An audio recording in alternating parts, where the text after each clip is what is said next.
Hi guys, it's Tammy from Lockdown Design showing you our new Octo board. Now what is an Octo board? It does many things. So we use it to not only trigger our, with Hall sensors, we use Hall sensors instead of RFIDs, have been doing that for years. But it can also trigger with Nano, a Raspberry Pi, Pix, and we'll talk about that in a moment. But let's go to the Hall sensors because most people use magnets in a lot of their games. So how we use our magnets with the Hall sensor, what is that? So a Hall sensor actually has a north and a south pole with the magnet. And so if I actually put this magnet on the south, it doesn't work, no trigger. But if I actually have the magnet on the north, it triggers. So you can actually chain a bunch of Hall sensors, so have a bunch of them hooked up. So you have 2 or 3 items. And you can have like one that's a north pole, one that triggers on a south pole, one that triggers on a north, and you can actually force a specific outcome in your game so that they can't cheat it with just one pole. So that works out very valuable to us here at Lockdown. How you install these Hall sensors is if you have something into wood, a box or something, we just take a Forstner bit, we drill a hole just a bit bigger than the Hall sensor, and we take it, and so one would be the North Pole side, one would be the South Pole side, glue it down, and obviously then you would use your magnet to trigger. So that works out very valuable for us at Lockdown here. And then also you can take this jumper. So these Hall sensors right now are hooked to the jumper, which is... we call them B-side jumpers. Yeah. For which we use for Hall sensors, small infrared motion sensors, that sort of type of thing. Yes, and so we can actually move this jumper to the other side.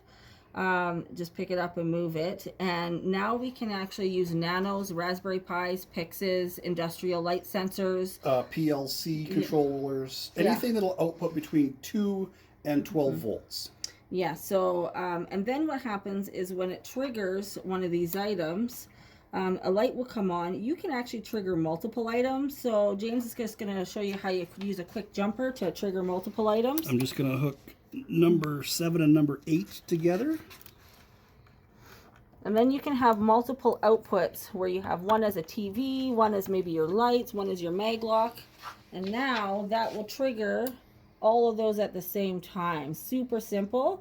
Also, if you have something wrong on your end, a failure or a broken item, you can actually trigger it with a button. So you can just hook up a button and quickly solve that for the customer until you can actually get in there and fix it. So you've got lots of options. A nice simple manual override, or with it all being screw terminal, it's very easy to have a low-skilled staff member just come in, undo the particular screw terminal needed, whether it's be on the input or the output side, and you're up and running again in a matter of 5 or 6 minutes instead of having a prop down for hours. Yes. So here's where you put your outputs on the side here. You've got multiple outputs that you can use. Every relay has a normally open, normally closed, and common. Everything is rated for 10 amps from anything from about 2 volts up to 240 volts AC. Works really, really nice for working with high voltage and lighting controls. Yes. So yeah, check out our website, Lockdown Design, for more information if you're interested in our Octo board. We're having an introductory price of $100 for just the Octo board sale. And then, of course, you can get your Hall sensors if you're interested in using Hall sensors instead of what you're using now. Then definitely you can order packages of those as well. So www.lockdowndesign.ca, and give us a call if you have any questions or concerns. Thanks.